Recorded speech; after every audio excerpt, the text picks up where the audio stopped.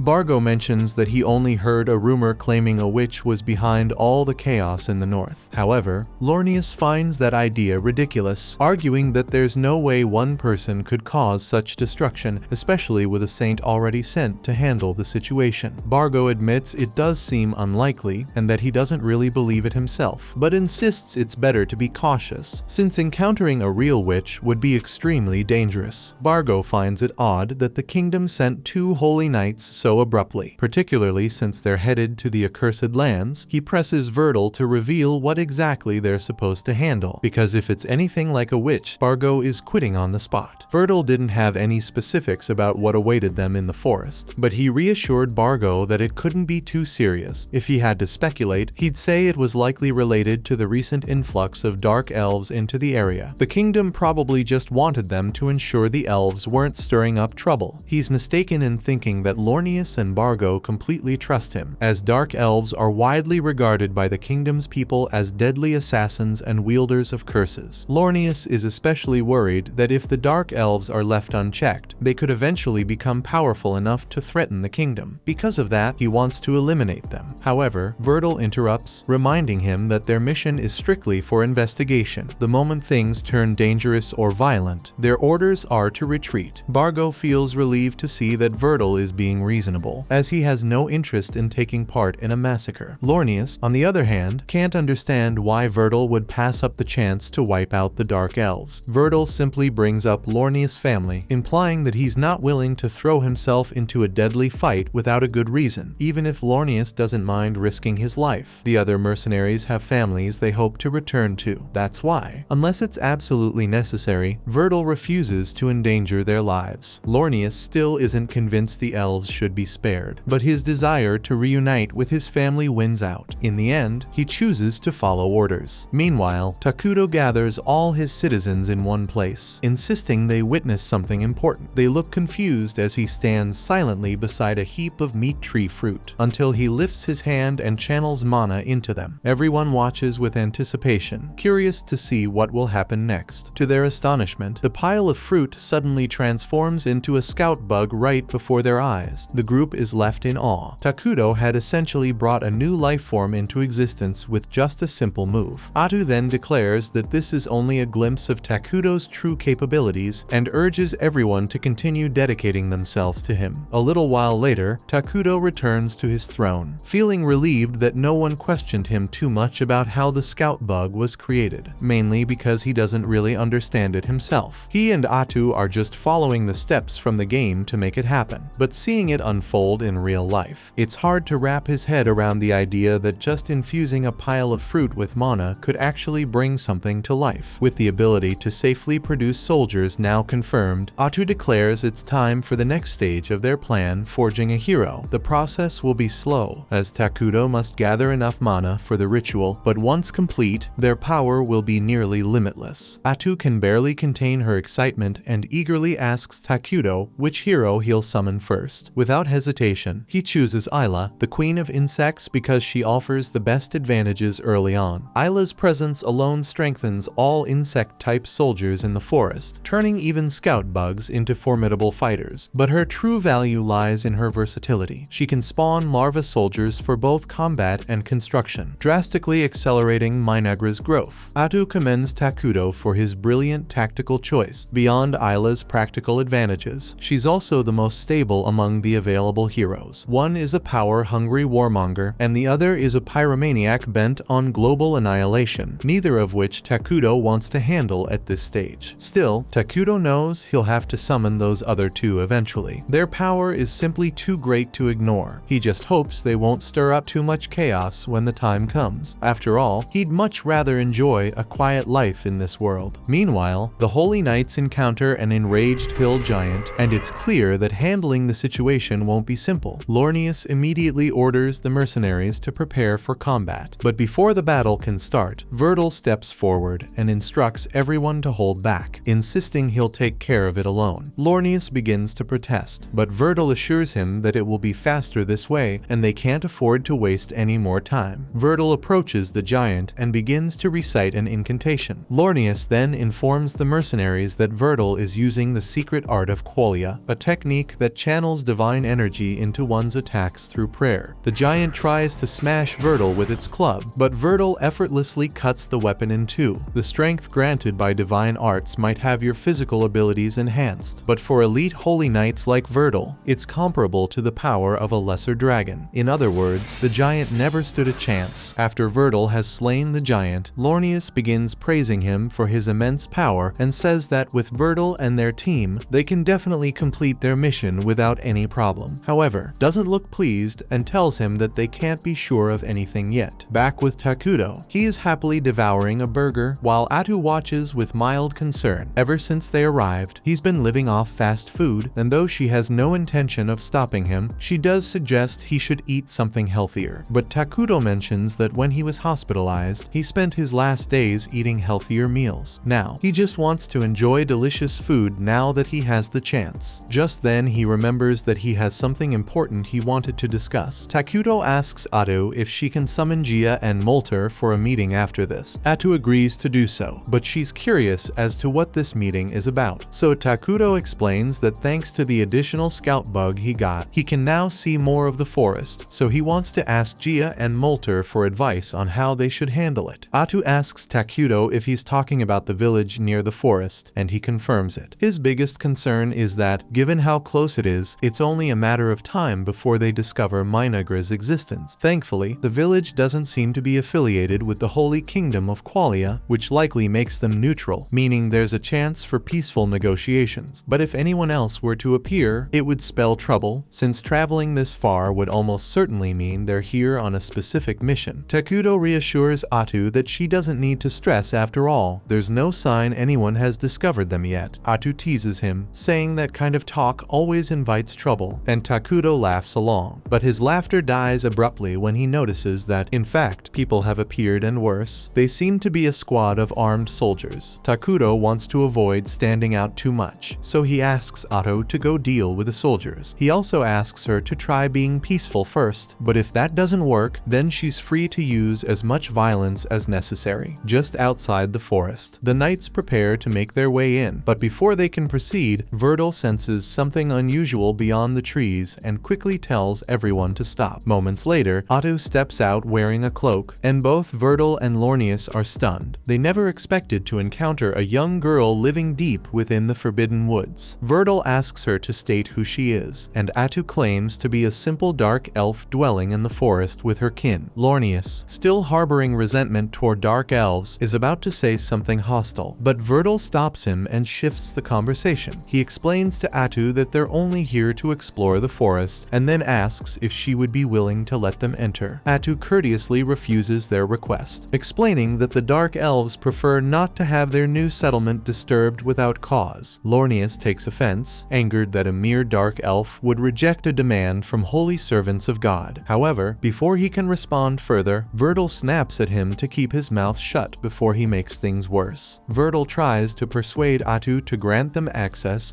by mentioning the divine revelation their saint received about a looming calamity hidden within the forest. Lornius begins to panic, shocked that Verdal would openly share such a classified national secret with a complete stranger. Verdal tells Lornius to stay quiet again, but Lornius protests, saying that sharing a divine revelation without authorization violates the Holy Order's laws. He threatens to report Verdal as soon as they return to Qualia, but Verdal tells him he can do whatever he wants. Then, turning back to Atu, he asks once more if she'll allow them inside. Even so, Atu still refuses their request, telling Verdal there's no need to investigate the forest since there's nothing dangerous or sinister within it. Verdal can tell she's lying, but he decides not to press the issue any further. Instead, he turns to the group and announces that they're heading back. Verdal isn't foolish. He can sense that Atu is on a completely different level. He also understands that the smartest move right now is to pull back and regroup before taking any further action. However, Lornius doesn't understand this. Instead, he lashes out, accusing Verdal of deserting the mission and declaring that he's removing him from command. Lornius declares that they're heading into the forest to investigate and commands the mercenaries to follow him. However, since Lornius was the one who hired them, they're bound to obey his orders instead. Seizing the opportunity, Lornius snaps at the men to capture Atu immediately for defying him earlier. The mercenaries begin to surround her. Atu feels disheartened that all her efforts to resolve things peacefully were in vain. She really tried, but in the end, it didn't matter. A short time later, Lornius regains consciousness on the floor, all covered in blood. He sees Atu stabbing all the mercenaries, while Verdal stands guard over him, announcing that they've located the witch. Verdal anxiously tells Bargo to make sure he gets one of the messengers back home to inform them about what just happened here. But Bargo says that's not going to be possible because Atu just wiped out all their messengers with that single attack. Meanwhile, Atu is ever confident. She tells them not to get scared now. After all, she's the exact kind of monster they've been searching for. The soldiers' corpses drop to the ground, and Lornius is petrified with fear. However, Verdal still stands strong. He urges them not to lose their cool because it's either they get killed right now or fight till the very end. He orders everyone to take their combat positions and ready their weapons, but Atu doesn't look the slightest bit intimidated by this. Lonius. She honestly finds it kind of amusing. They think they'll be able to defeat her. They send an entire fleet of arrow shots at her, but she effortlessly blocks every single one with her tentacles, all while smiling. Vertil and Lonius can't believe their eyes. Everything was going so well until she came along. Now Atu plans on finishing them off once and for all, but before she does, she lets them know that what's about to happen is all their fault for trying to pry where they shouldn't have. At this point, Lonius is curious about what a witch like Atu is and what she's capable of, so he asks Vertil to explain. Vertil admits he was asked to keep that information confidential by the higher-ups, but he figures he's about to die anyway, so it wouldn't even matter. It turns out that when a saint receives a revelation and the upper ranks confirm it, that monster is then classified as a witch. He has strong reason to believe the woman standing before them is that very same being. Lonius hears his explanation and understands that they're both screwed. Atu asks them if they're done with all the chit-chat. She's about to finish them off, but Vertil and the others aren't going down without a fight. He tells the mercenaries to fall back. He and Lonius are going to take care of this. They both charge forward with their swords in hand and make contact with Atu's tentacles. Atu smirks, saying they're a lot slower and weaker than she expected. But things take an unexpected turn as they both manage to slice through her tentacles. Atu herself can't believe her eyes. After Lonius and Vertil create some distance, they conclude that their game plan is going to be, first of all, cutting down her disgusting tentacles. But Atu doesn't panic. Rather, she weirdly starts to pet the tentacle that was cut off. Vertil interrupts that with a forehand strike that cuts yet another one of her tentacles off. Lonius follows up and cuts one off as well, which makes Atu finally start to sweat. Atu only has 2 tentacles left, so she uses them to take 2 of their paladins hostage. She admits that she might have underestimated them a bit. They've now proven to be quite stronger than she thought. She's conversant with how much humans care for each other, so she plans on using those paladins as meat shields, fully knowing Vertil and Lonius won't attack. Vertil urges Lonius to keep his cool. He tells Lonius to think about the bigger picture. If they sacrifice these 2 paladins and defeat Atu, their victory would mean putting an end to this once and for all. They both charge in simultaneously at Atu to deliver the final blow. Atu is shocked to see them willing to attack, knowing it would mean killing 2 of their soldiers. They both slice through the soldiers and are about to land a decisive strike. But that's when Atu decides to show her true colors. In the next moment, Lonius opens his eyes and finds himself still alive on the floor. But as for Vertil, let's just say he won't be making it back home. His body drops down to the floor and blood leaks out. At this point, Lonius doesn't understand what's going on because they'd already cut off all her tentacles. But Atu informs him that she can regenerate them as much as she wants. This means she was toying with him right from the start. Lonius has no more tricks up his sleeves, so he just tells the other paladins to get out of there as quickly as they can. At least one person has to make it back alive to warn their kingdom about this. Hearing that order, the paladins make a break for it. As a last-ditch effort, Lonius tries a sneak attack on Atu with his sword, but she easily blocks it by drawing a sword of her own. Lonius shudders in shock as he wonders how she is able to use the holy sword of arts. Atu swings the sword around playfully while she tells him that she absorbed both the sword and its techniques from Vertil. All the diligent effort he put in and techniques he honed all became hers at the moment she killed him. Atu isn't surprised that Vertil was such a high-ranking paladin. He was concerned for all of their safety right until his final moment. But it's so sad that he ended up being killed because Lonius couldn't keep his mouth shut. They both go back and forth in battle until Atu asks if he still wants to see his wife and daughter again. Lonius is stunned. How could she know about his family? Just then, Lonius comes to the realization that Atu also gained Vertil's feelings and memories after killing him, and she would only get stronger with the more people she kills. Still, Lonius feels somewhat noble because while he's here holding her off, the other mercenaries can escape back to the kingdom. But things take another dark turn as he hears one of the mercenaries scream in pain. Atu tells him that should be the Dark Elves. She brought them there beforehand and ordered them not to let a single man escape. Atu tells Lonius not to be so surprised because, after all, she never told him she was alone. Lonius hears that and screams to the top of his lungs in shock. Then, as a last-ditch effort, he tries to land a quick attack on her, but as expected, she counters easily. The sun sets a few moments later. Atu uses her tentacles to hang Lonius upside down, after which, she tells him that things only ended up this way because he was too stubborn to listen to Vertil's orders. If only he had listened to Vertil, she assumes he would have returned back home safe to his family. He would have been able to enjoy the peaceful happiness of an ordinary life. Now, she tells him what's going to happen to him with the future he chose. She's going to kill him and then hunt his family down and kill them. Atu says she's going to torment them until they beg for death. Only then will she kill them. After that, she'll go to every village and town they all stopped at on their way here and kill every one living person there. There won't really be much of a point in doing that, but she might as well just kill them anyway. Then, when they ask her why she's doing this, she'll tell them that it was all because of his foolish actions. The thought of this makes Lonius start to tremble with fear. He then begs her to spare his life, but she's not really in a forgiving mood, so she rips him to pieces while he screams in agony. After it's done, the only thing that remains is Lonius's ring, and it sits in the wide pool of his own blood. Just then, Gia come to report, saying they finished off all the mercenaries just like she asked. Atu is pleased to hear that, and she's sure King Takuto would be as well. Atu tells them that she's heading back to base. She gives them the responsibility of disposing of the corpses, but before she leaves, Gia, looking somewhat concerned, asks if she really intends to do all the things she told Lonius before killing him. But Atu tells them she's definitely not going to do all that. She considers herself a pacifist, and she was just saying all that stuff to mess with him. Atu realizes that she's running late, so she hurries back to meet up with Takuto. Gia sees that she's in quite a hurry, so he asks her if there's anything bothering her. Atu replies that she has something very important she needs to tell Takuto right away. Sometime later, Atu meets up with Takuto and informs him about the existence of witches in this world. Takuto hears that and is quite surprised because witches didn't exist in the Eternal Nations game. That said, Atu concludes that this world definitely isn't the world of the game. Takuto kind of already saw this coming, but he now has to accept the fact that they have come to another world entirely. The game's mechanics have been applicable to an extent, but Atu believes they should assume this world functions quite differently from what they're used to. She tells Takuto that this might actually be a good thing. She's referring to her special ability. In the game, Atu had a set chance to steal the abilities of anyone she killed. Now, she's even able to absorb fragments of their memories. She believes this could become a powerful weapon in their arsenal. Takuto agrees, saying it's all thanks to that ability of hers that they were able to learn about the situation in Qualia without having to send anyone to investigate. It's fortunate for them that Qualia doesn't have any forces to spare thanks to the disaster that happened in the northern province. With that, they both conclude that they can take things easy for a while, but they still can't get too comfortable because they assume that Qualia is likely to take some kind of action after the investigation squad was wiped out. Takuto reminds Atu that Qualia doesn't have any information of Minagra, so even if they do anything, they would have to do so with caution. What concerns Takuto more is what caused the disaster in the first place. According to Atu's stolen memories, the northern disturbance was caused by a witch, but unfortunately, they don't have any other information about that witch, so Takuto can't draw any other conclusions. The only thing they know is that the witch caused damage on par with armies to the cities of the northern province, and Atu says that her name is Irikino. The scene then shifts to where we see Irikino, a little girl dressed in an all-red outfit. She calls out to her zombie minions and tells them their next stop is the next city. Meanwhile, Takuto and Atu are still brainstorming. The recent disturbance in the north suggests that a monster capable of causing army-level destruction appeared in a very short time. Takuto considers the possibility of them coming into this world just like he and Atu did. Either way, it's obvious they have someone that's on the same strength level as the hero unit. Takuto sighs, realizing the situation they're in isn't looking good. Atu asks Takuto whether he wants to reach out to them, but Takuto doesn't think that would be a good idea. There's no way they would get along. Atu expresses her frustration, saying they always have to keep dealing with one problem after another. Still, now they know the witch has the same combat strength of a hero unit. The best thing for them to do right now is create a new hero. Takuto was initially thinking of creating the hero named Ayla,